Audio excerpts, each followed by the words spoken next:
জয় গুরু। খামখেয়ালি প্রাণ চ্যানেলে আপনাদের স্বাগত। আজ আমরা পড়ব শতরূপে অপরূপ নিগমানন্দ চতুর্থ খণ্ড থেকে কিছু অংশ। জয় গুরু। প্রশ্ন: ভক্তি কত প্রকার? ঠাকুর: সাধারণত গৌণী ও মুখ্যাভেদে 2 প্রকার। গৌণী ভক্তি আবার গুণভেদে 3 রকম: আর্ত, অর্থার্থী ও জিজ্ঞাসু। রোগে শোকে আপদে বিপদে ডাকে আর্তভক্ত। ধন জন পুত্রাদি প্রার্থনা করে অর্থার্থী ভক্ত। আর প্রেমের লেশমাত্র নেই কিন্তু ভগবানের খোঁজ করে, এ হচ্ছে জিজ্ঞাসু। অর্থার্থী ধ্রুবকালে মুখ্যা ভক্তি লাভ করেছিল। প্রহ্লাদও অহৈতুকী ভক্ত।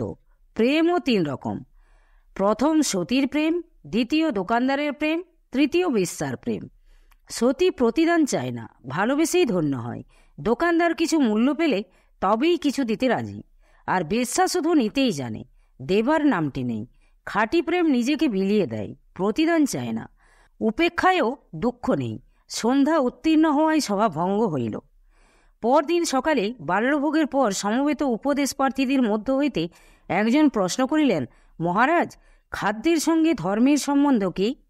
ঠাকুর: খাদ্যের সঙ্গে রক্তের যে সম্বন্ধ, ঠিক তেমনই।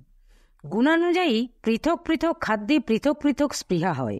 সাত্ত্বিক আহারে সত্ত্বগুণ বাড়ে, যেমন জ্যোতি ব্রহ্মচারীর ব্যবস্থা। রজগুণবর্ধক খাদ্য রাজসিক, মদ্য মাংস মাছ ইত্যাদি। আর তামসিক আহার বাসি পচা পোড়া ইত্যাদি প্রিয় খাদ্য। আহার শরীর রক্ষার জন্য, শরীর ধর্মের জন্য, ধর্ম পরম কল্যাণের জন্য। এইসব কারণে আহারে সত্ত্বশুদ্ধি হয়, নিরোগ ও দীর্ঘজীবী হয়। আবার আহারের দোষেই রোগ শোক দুঃখ দারিদ্র হয়।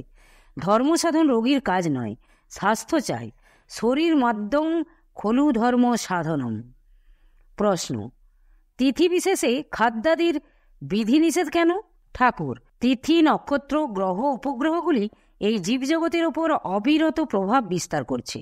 তাতে বিচিত্রভাবের বিকাশ হচ্ছে। তিথি বিশেষে বস্তু বিশেষ বিশেষ গুণ ও শক্তি সম্পন্ন হয়। এই জন্য ওই সব খাদ্য গ্রহণ বা পরিত্যাজ্য হয়ে থাকে। পৃথিবীতে যেমন জোয়ার ভাটা খেলে 6টা ঋতুর উদয় হয়, সৃষ্ট জীবের ভিতরেও তেমনই একটা জোয়ার ভাটা আছে। এই জন্য আর্য ঋষিগণ এইসব বিধিনিষেধ করেছেন। এখন অতশত বাজবিচার বাজারে অচল।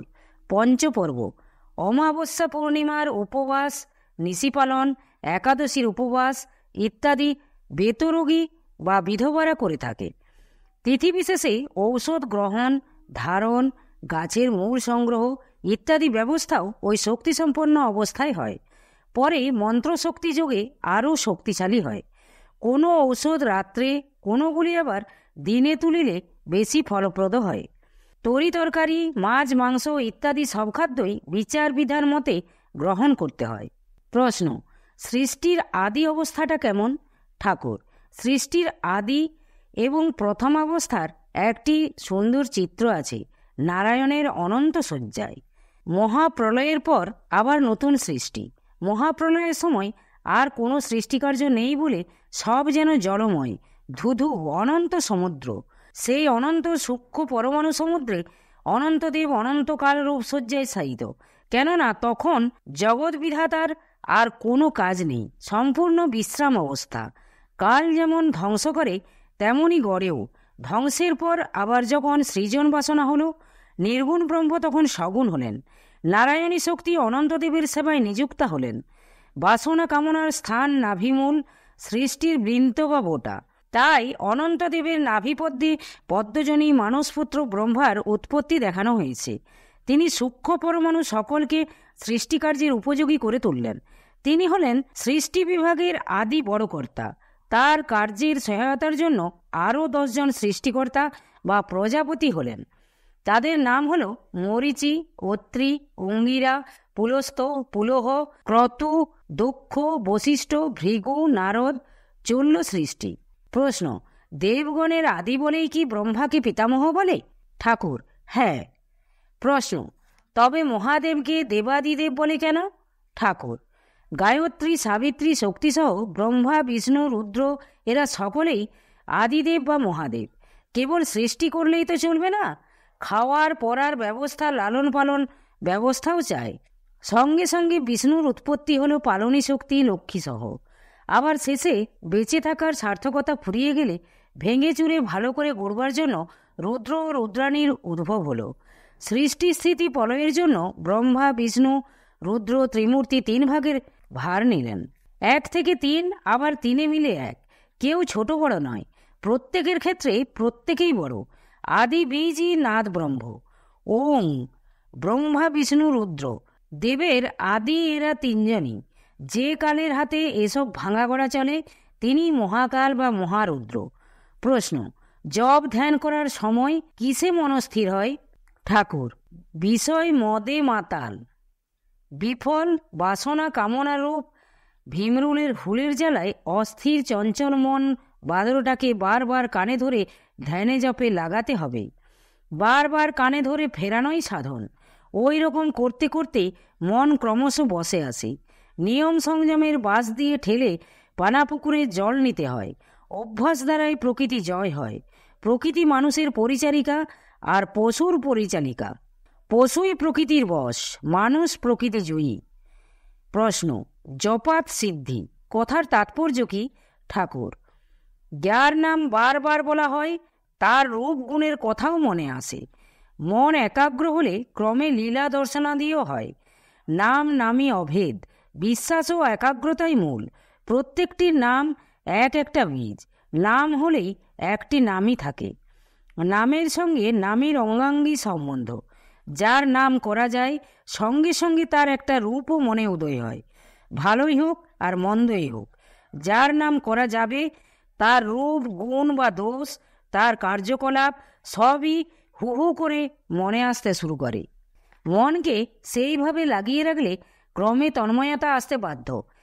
একজন মহৎ বিশ্বপ্রেমিক সাধুর নাম যদি কেউ করে, তবে প্রথমটা তার জীবনী জানতে ইচ্ছা হবে, তাকে দেখতে ইচ্ছা হবে, চিনতে ইচ্ছা হবে, এবং সেই ইচ্ছা হতে কালে দর্শনাদিও হতে পারে। নাম উচ্চারণের সঙ্গে মনের ভাবেরও যোগ চাই, তবেই সেই জপ শক্তিশালী হয়। একটা শব্দ যে ভাবের সঙ্গে উচ্চারিত হবে সেই শক্তিরও তদ্রূপ বিকাশ হবে। একজন শালাকে রেগে শালা বলে ফ্যাসাদে পড়েছিল। এক সাধুর কাছে তার নাম শুনে বহুদূর থেকে 2 জন পণ্ডিত দেখা করতে এসে প্রশ্ন করলে, মহাশয়, নামের এমন কি শক্তি আছে? সাধু তখন চোখ মুখ রাঙিয়ে হাত মাথা নেড়ে বললেন, পাজি, বেকুব, গাধা, তোমরা বলো এই কথা? পণ্ডিতেরা তো একেবারে হতভম্ব হয়ে মুখ চুন করে মুখ চাচাই করতে লাগলো। সাধু অন্য লোকের সঙ্গে 2-4 কথা বলেই পণ্ডিতদের দিকে তাকিয়ে, কি বাবা, তোমরা পাজি, বেকুব, গাধা কি? আমি শুধু ভাবের সঙ্গে কয়টি সাধারণ নাম উচ্চারণ করেছি মাত্র। তাতেই যদি তোমাদের মনোভাব মুহূর্তে এত পরিবর্তিত হতে পারে, তবে সেই মঙ্গলময় প্রেমময়ের নাম সেই ভাবের সঙ্গে উচ্চারণে কি হতে পারে? ভাবের সঙ্গে নাম নিয়ে চুরিও চলে। এক ধর্মধ্বজী শেখরা সর্বাঙ্গে ছাপ তিলক কেটে তুলসীমালা এঁটে তুলসী বনের বাঘ সেজে গদিতে বসে নামের ঝোলা নিয়ে খুব নাড়াচাড়া করছে। এমনি সময় একটি সরল পল্লীবাসী খানিকটা সোনা ওজন করতে সেখানে নিয়ে এলো। ধর্মধ্বজী বৈষ্ণব মহাজন তখন একটি কর্মচারীকে ওজন করতে বলল। সে ওজনের ব্যবস্থার সঙ্গে সঙ্গে একটি দীর্ঘ নিঃশ্বাস ছেড়ে বলে উঠল, হরি হরি হরি। মহাজনও সঙ্গে সঙ্গে প্রত্যুত্তরে বলল, হর হর হর। ঘরে অন্য লোকও ছিল। তাদের উপলক্ষ করে কর্মচারীটি বললে, কে সব কে সব। মহাজন বললে, গোপালো গোপালো, অর্থাৎ গরুর দল, টের পাবে না, তুমি স্বচ্ছন্দে সরাও। চেলাটি আবার বললে, হরি কোথায় হরি? মহাজন বললে, গঙ্গানারায়ণ ব্রহ্ম, অর্থাৎ জলের গামলায় ফেলে দাও। ভক্তদের মুখে নামের আর বিরাম নেই, একেবারে ভক্তির গোবর ছড়া। এরকমের নাম না হয়। প্রশ্ন, এই অশান্তিময় সংসারে শান্তি পাবার কি কোনো উপায় নেই? ঠাকুর, উপায় নিশ্চয়ই আছে, তবে বর্তমান সময় শিক্ষা দীক্ষা আচার ব্যবহার চিন্তা ভাব সবই শান্তির প্রতিকূল। পূর্বে যখন ব্রহ্মচর্য গার্হস্থ্য বানপ্রস্থ সন্ন্যাস এই আশ্রম চতুষ্টয় ছিল, তখন ধর্মার্থ কাম মোক্ষ এই চতুর্বর্গই সংসারে সহজসাধ্য ছিল। ব্রহ্মচর্যাশ্রমে প্রথমেই মানুষ গড়ার ব্যবস্থা ছিল। প্রকৃত জ্ঞান লাভ করে মানুষ হয়ে এসে গৃহস্থাশ্রমে ঢুকত। গৃহস্থাশ্রমে সাধন ভোজন করে দেবত্ব অর্জন করত। শেষে ব্রহ্মত্ব ও শান্তিলাভের জন্য সে দেবত্বকেও বিসর্জন দিত। এখন চতুরাশ্রমরূপী চেয়ারের মোটে আধখানা পা। এখন ব্রহ্মচর্য স্থানে ব্রহ্মচৌর্য, গৃহস্থাশ্রমেও সেই ব্রহ্মচৌর্য বৃত্তি প্রতিষ্ঠিত। কে কাকে ঠকিয়ে খাবে? বানপ্রস্থ হচ্ছে রোগী যখন শয্যাশায়ী হয়, ইচ্ছা মতো ভোগবিলাস আর চলে না। ডাক্তার কবিরাজের ব্যবস্থা মতো বাড়িঘর ছেড়ে তখন কোনো স্বাস্থ্যকর স্থানে বাস। আর মৃত্যুকাল উপস্থিত হলে স্ত্রী, পুত্র, ধন জন, বিষয় বিভব, এমনকি সিন্ধুকের চাবিটিতে পর্যন্ত যখন উদাসীন্য আসবে, কারো করুণ ক্রন্দন যখন কানে ঢুকবে না, তখনই এদের সন্ন্যাস। প্রকৃত ধনে ধনী না হলে শান্তিলাভ হয় না। ত্যাগের পর শান্তিলাভ হয়, ত্যাগী না হলে ঠিক ঠিক শান্তিলাভ হয় না। সর্বদা সকল অবস্থায় সন্তুষ্ট ব্যক্তি শান্তির অধিকারী। সবই যে মঙ্গলময়ের মঙ্গল বিধান তা বুঝতে চেষ্টা করা, ক্ষমা, দয়া, উদারতা প্রদর্শন ইত্যাদিও চায়। বাসনা কামনার শতবাহু বেষ্টনে ভোগকে ধরতে গেলে আর শান্তি চাই শান্তি চাই বলে চিৎকার করলে তার ভাগ্যে বিনা নিমন্ত্রণে দুঃখই এসে উপস্থিত হয়। বহু আশাই প্রকৃত দারিদ্র্য, আর সদা সন্তুষ্টি ধনীর লক্ষণ। জয় গুরু, জয় গুরু। আজ এই পর্যন্তই। যদি আপনাদের ভালো লেগে থাকে তাহলে চ্যানেলটিকে সাবস্ক্রাইব করে সাথে থাকবেন। জয় গুরু, জয় গুরু।